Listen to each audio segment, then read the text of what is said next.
Peggy 12.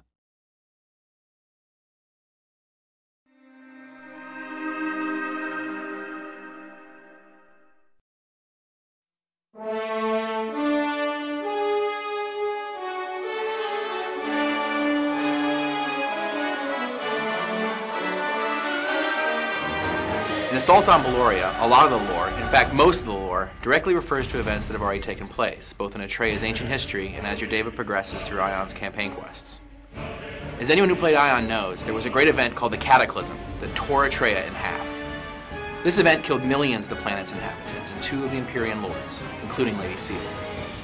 What's left of the planet is shaped like an apple core, and Aion's fate up until now has been decided on the inside of the planet, in Elysia, Asmodee, and the Abyss.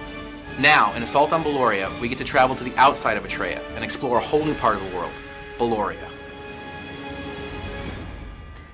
Beloria is the Belor homeland.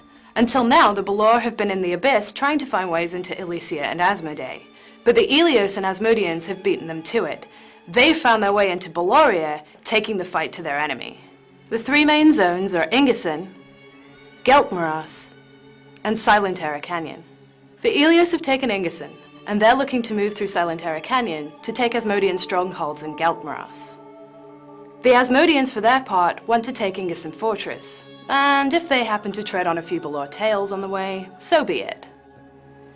Now both factions have Imperial Lords spearheading their attacks.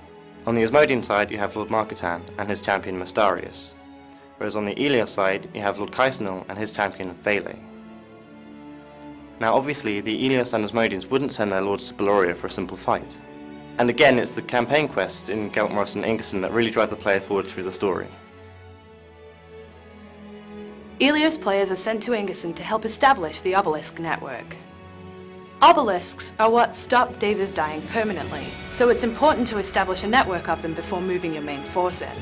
The Hushblade Legion move in first, carving out a path, and the Wisplight Legion follows them, establishing obelisks, fortifying strongholds, and so on.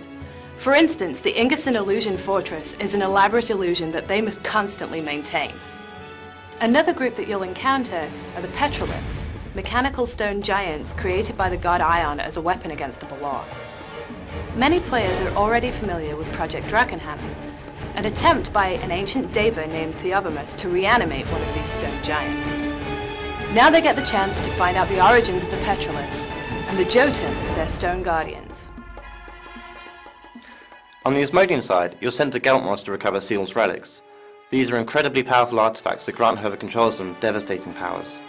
The Asmodeans find out that the Belor have already captured Seal's relics and are taking them back to Tiamaranta on one of the Belor warships, a Dregion. You enter Geltmoras just as Mystarius and his Archons destroy the Dregion. You're then sent to the crash site to bring the relics back to Lord Marketan. However, as you get to the crash site, one of the Belor, a soldier named Kumbanda, steals the relics, turns on his brethren, and escapes. You then journey through Beloria in search of Kumbanda and the relics.